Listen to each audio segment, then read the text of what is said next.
The desert morning rose with a brutal stillness, the kind that pressed against the skin like punishment, and Callahan Voss could feel it sinking into his bones as he dismounted beside the strange wooden cage, sitting alone in an ocean of heat and sand.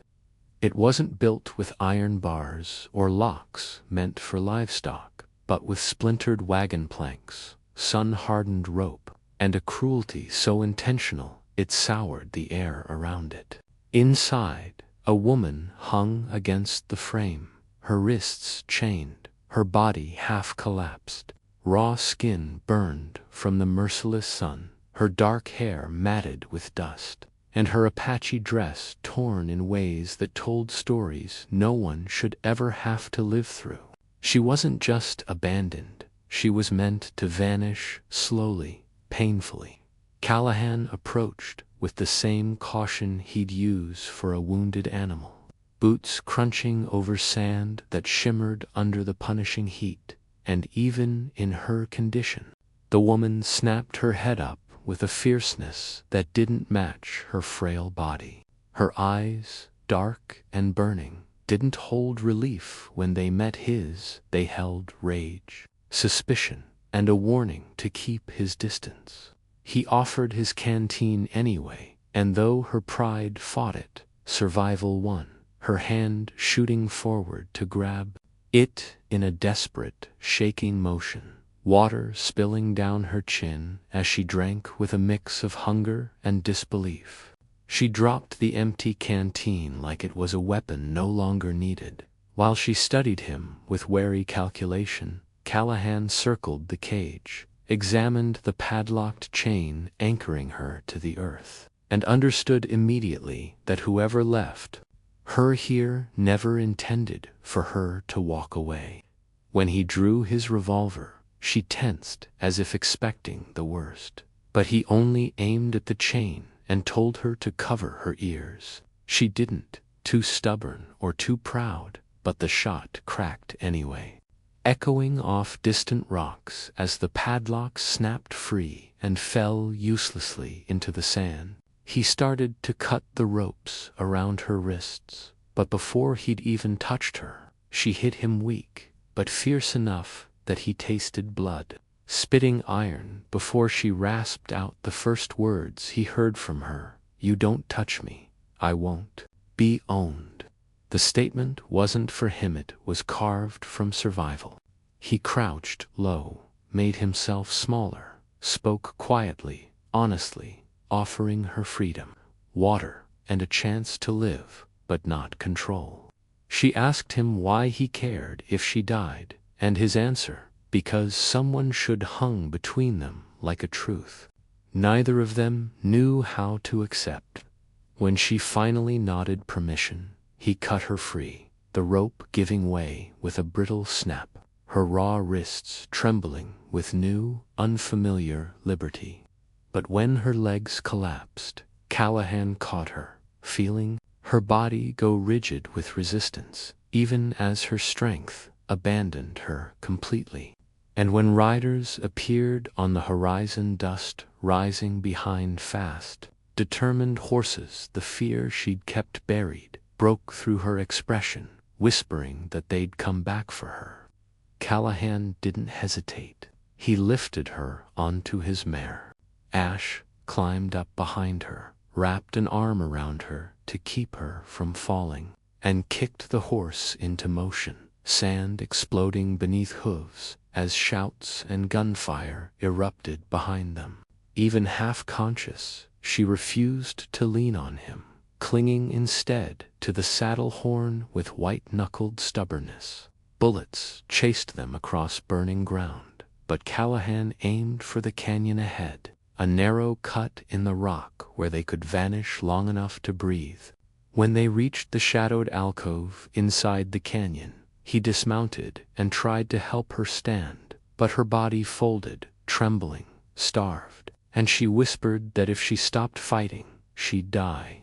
He knelt in front of her, steady and unshaken, and asked for her name, not because he needed it, but because speaking it The canyon walls swallowed sound as Callahan knelt in front of the woman, her breathing shallow, her eyes still sharp despite the exhaustion threatening to pull her under. And when he asked for her name, she hesitated as if the word belonged to a life she no longer trusted. Finally, she whispered Kaya, the syllables rough, scraped dry by days of silence and suffering. The rider's distant echoes bounced down the canyon corridors, reminding them both that time was running thin, and Callahan knew they couldn't linger not with men willing to chain someone up like an animal and leave them to die. He listened carefully, gauging distance by the way the horse's hooves sent tremors through the stone. Then looked at Kaya, who was struggling just to remain upright, her hands trembling violently as she tried to push herself away from the canyon wall, refusing help even when her body betrayed her. Pride, like hers, didn't bend. It broke. And yet he reached for her again, slower this time, his voice low and steady, as he told her he needed to lift her back onto the horse. She stared at him with suspicion, pain, and something else, something like shame for finally letting her head rest briefly against the rock behind her, a sign of surrender, so small that most men would have missed it. Callahan didn't.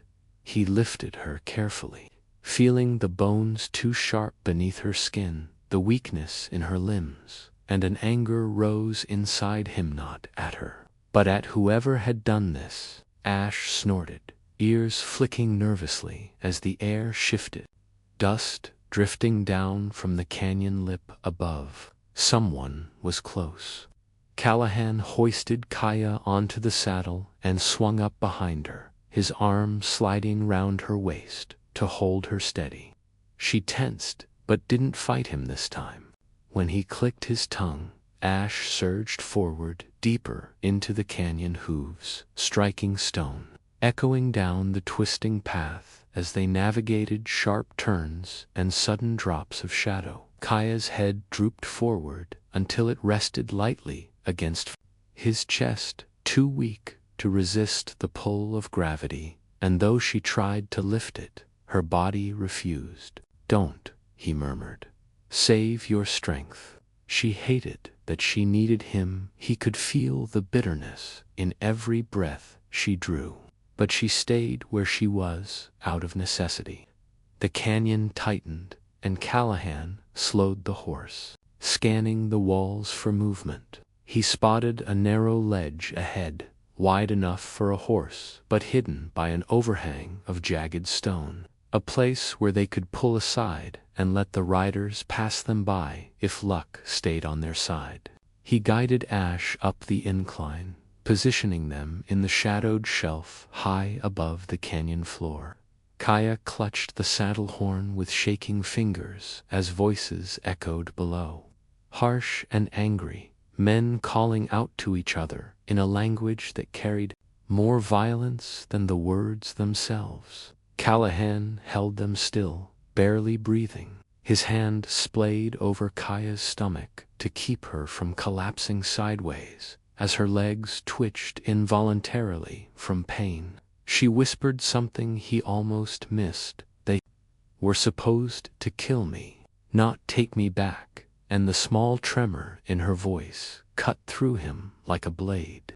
He wanted to ask who they were, why they wanted her dead, what she had escaped from, but the riders came into view beneath them. 4 men on horseback, scanning the canyon with guns drawn, dust swirling around their boots. Kaya stiffened, her breath catching sharply, and Callahan could feel the dread radiating off her in cold waves. One rider paused, looking up at the ledges, scanning the shadows dangerously close to where they hid. Callahan wrapped his arm more tightly around Kaya, grounding her, silently promising without words that he wouldn't let them take her. Not again, not ever. After an agonizing moment, the riders moved on, their shouts fading into the distance. Callahan waited long after they were gone before nudging Ash back onto the path, feeling Kaya sag against him, not in trust, but in complete physical defeat. She was almost unconscious when he spoke. "Kaya, whoever they are, you're not going back." Her eyes flickered open, barely, and her voice broke on a whisper. "You don't know what they are." And he knew then that whatever he had stepped into was darker than a simple rescue. It was a war he hadn't meant to join. The moment the riders disappeared beyond the bend, Callahan urged Ash forward, keeping one arm wrapped firmly around Kaya's waist to keep her from tipping out of the saddle as they descended the rocky slope and emerged into a wider stretch of canyon where the cliffs opened enough for the wind to weave through and carry the scent of distant water. Kaya stirred weakly, her eyelids fluttering as she fought to stay conscious. Stubbornness etched into every tremor of her body, as if she refused to let unconsciousness win simply because it meant surrender. Callahan could feel heat radiating off her, fever rising, dehydration sinking deeper into her bones, and he knew they were running out of time.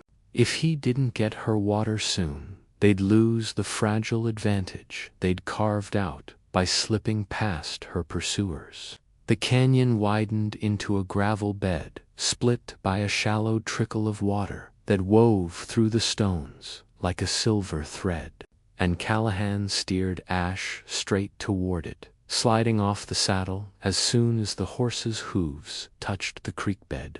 He reached up to catch Kaya as she slumped sideways, her hands fumbling for purchase until she gave up and let him lower her to the ground. Her breath hitched when the cold water touched her cracked lips, and she flinched as if even kindness burned, but she didn't push him away this time.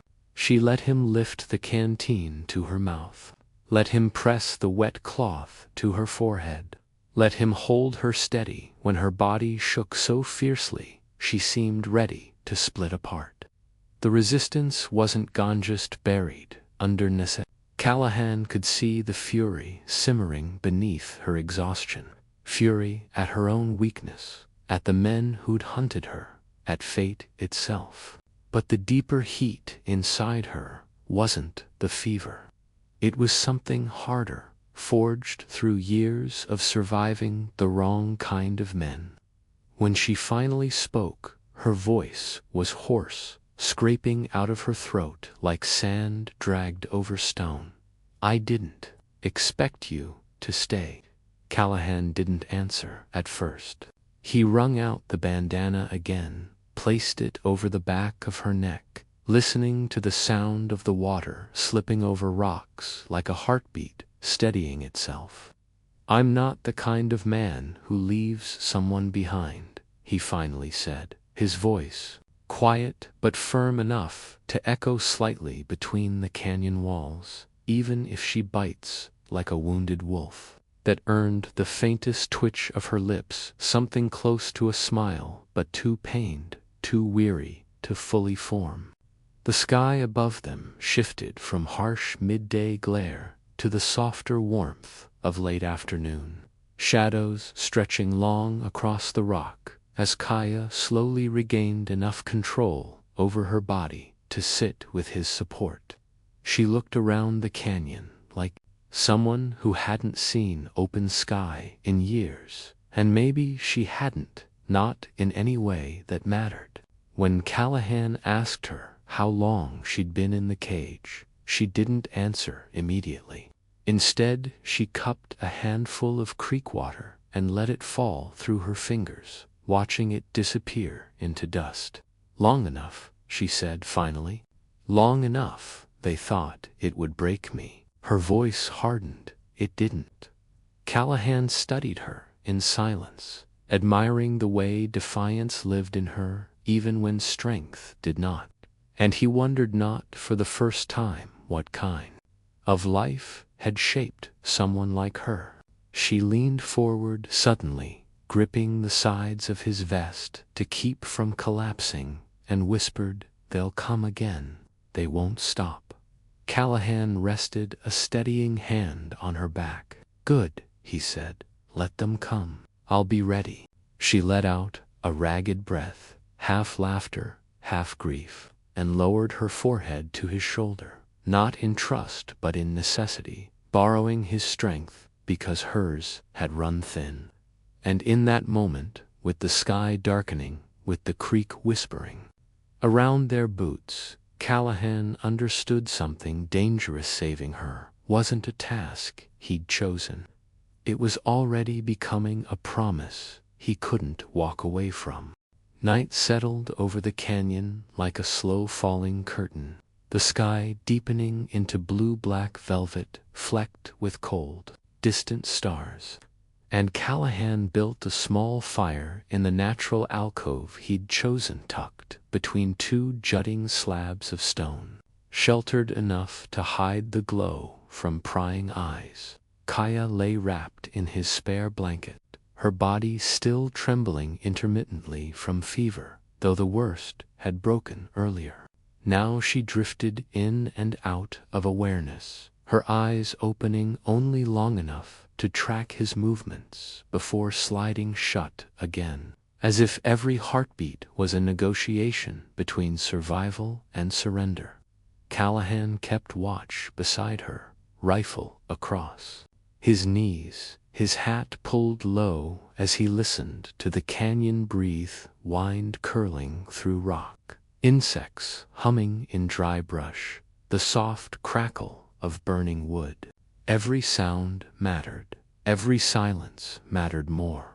When Kaya stirred again, pushing herself upright, despite her body's protests, he moved instinctively to steady her, but she swatted his hand away with what little strength she had left, a ghost of her earlier fire returning. "I'm not fragile," she muttered, though the effort of sitting left her breathless. "Didn't say you were," he answered calmly, and she shot him a sharp, weary glare that almost made him smile because it meant she was still fighting. She studied him through the flickering light, eyes dark and reflective, and asked the question that had been simmering in her silence for hours. "Why do you keep helping me?"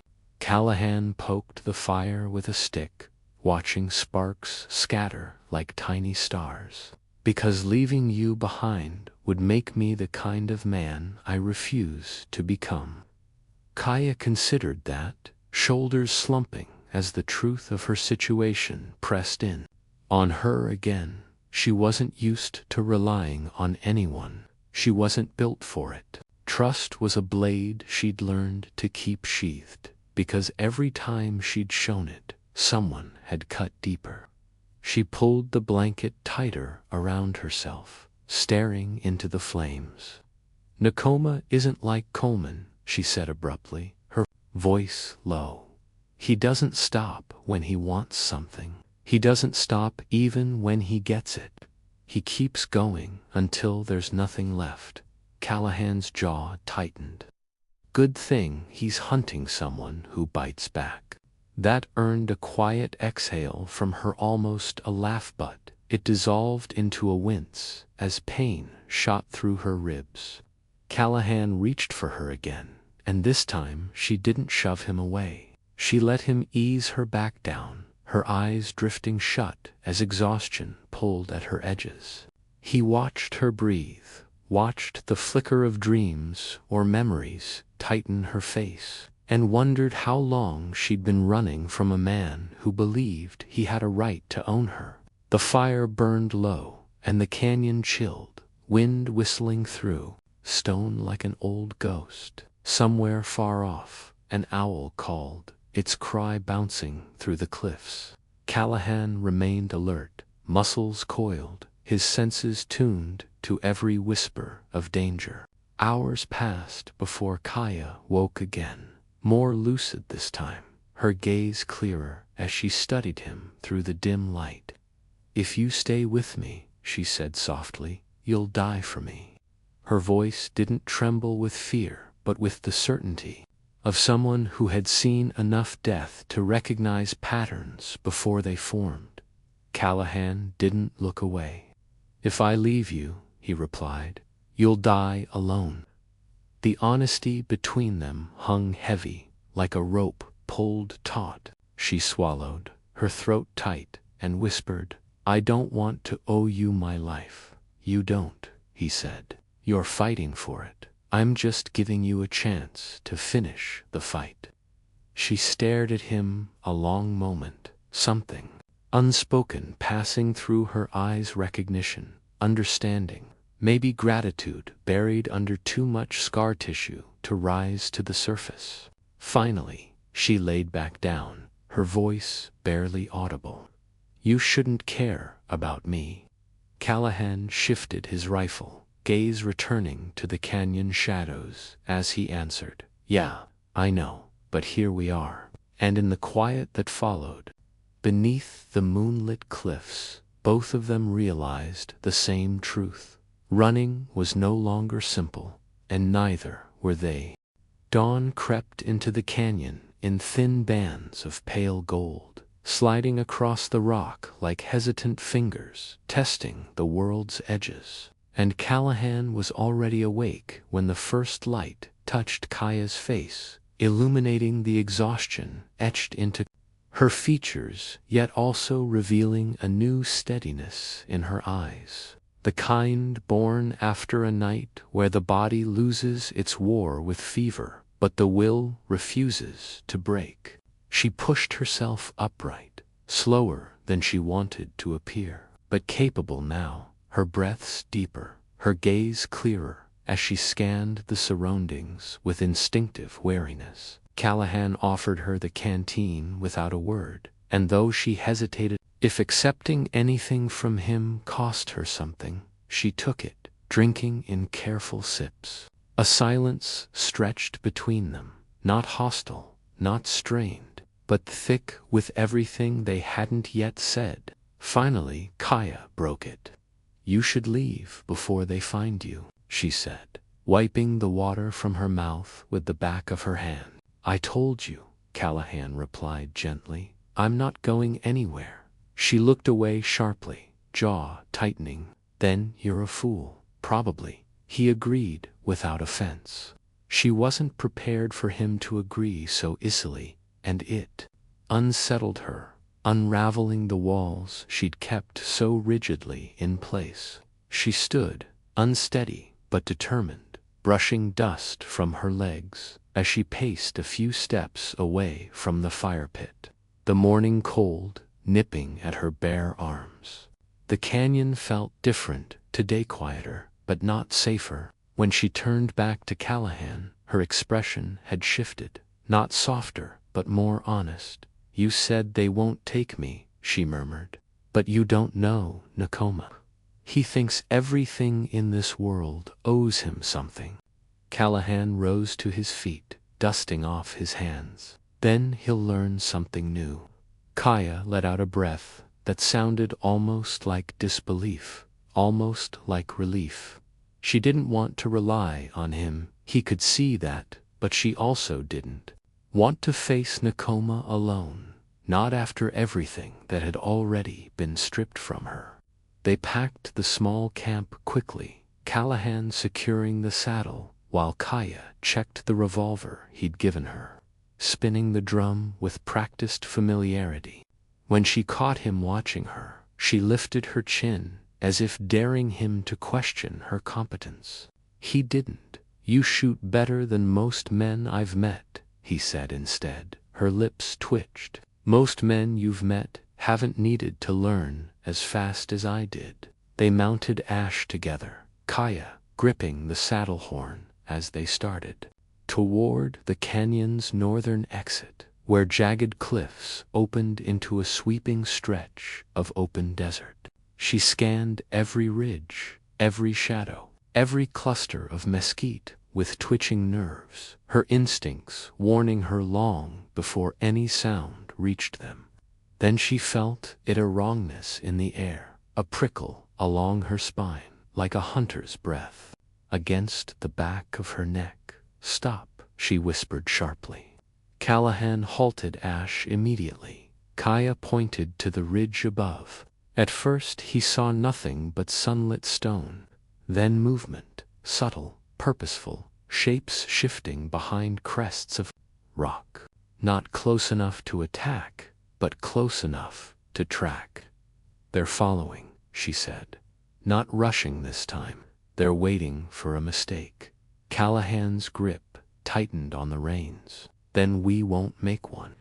Their eyes met hers, sharp, his steady, and, for the first time, neither looked away. The desert stretched ahead like a test neither had wanted, but both were now bound to face together. Kaya squared her shoulders, strength returning in a way that had nothing to do with water or food. Callahan nudged the horse forward, and Kaya whispered, almost to herself, "If they want a chase, we'll give them one." And with the rising sun casting long shadows across the sand, the two of them rode out of the canyon and into a future that was beginning to feel less like survival and more like fate unfolding step by step beside them. The desert wind rose with the late afternoon heat as Callahan and Kaya pushed deeper into the open plains, the land stretching endlessly around them like a vast, unmoving sea of dust and scorched brush. And though the horizon looked empty, both of them felt the weight of being hunted pressing against their backs with every passing mile.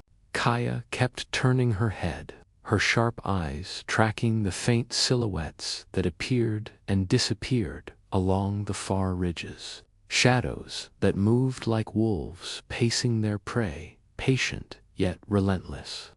Callahan rode with his jaw set, scanning the land ahead for a defensible route, but the desert offered no kindness, no canyons to hide in, no rock formations tall enough to break line of sight, only open ground where any fight would end fast and brutal.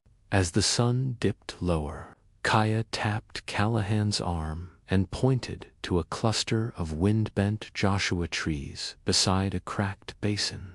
"Water used to pool there," she said. "If they think we'll stop for it, they might try to circle ahead." Her thinking impressed him sharp, strategic, shaped by survival rather than pride. "Then we won't stop," he said. But Kaya's breath faltered for a moment. She was stronger now, far stronger than yesterday, yet her body hadn't forgotten the torture she endured, and the long ride was wearing on her. She hated that he noticed, hated even more that he slowed Ash to match her breathing. "Don't look at me like that," she muttered. "Like what? Like I'll break?"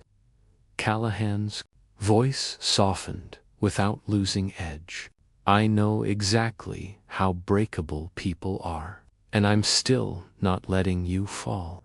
The words hit deeper than he intended, and Kaya looked away quickly, gripping the saddle horn as if grounding herself. Before either could say more, a rifle shot cracked across the desert, slicing the air with a violent whistle as it struck the ground inches from Ash's hooves. The horse reared, Kaya grabbing Callahan's arm for balance as he steadied them both. Dust erupted from a second shot closer, aimed to warn, not kill. "They're pushing us east," Kaya realized, toward the dry flats. Callahan cursed. Under his breath, the flats were open death zones, with no cover for miles. The riders weren't reckless, they were hurting them, forcing a confrontation on their terms. "Hold on," Callahan said, pulling the reins sharply as he veered Ash toward a thin cut in the land, barely noticeable from afar, a shallow erosion channel twisting through the dirt like a hidden scar. They ducked into it just as a third bullet sparked off a stone behind them. The trench offered only waist-high walls, but it was enough to break line of sight. Kaya hopped off the horse before it fully stopped, her boots skidding in loose gravel. As she crouched low, loading the revolver with practiced efficiency. "How many?" Callahan asked. She listened, really listened, the way only someone raised in these lands could. "4, maybe 5. One of them is Nakoma. I'd know his stupid breath, even in a storm." Callahan allowed himself half a smirk. "Good. I've been meaning to meet him." She shot him a look that was half warning, half gratitude, masked in annoyance. The riders' shadows grew at the trench's edge, dust swirling in violent spirals above as hooves thundered closer. Kaya's pulse steadied into something fierce, something alive. Callahan drew his rifle and took position beside her, their shoulders nearly touching. "We end this here," she whispered. "Together," he answered. And for the first time since her capture, Kaya believed they might outrun fate, or carve a new one with their own hands. As the first rider's silhouette appeared against the blazing orange sky, Kaya exhaled, raised her weapon, and prepared to fight, not as prey, not as a fugitive, but as a woman reclaiming her life. With a man beside her who had chosen her safety over every rule he'd ever lived by.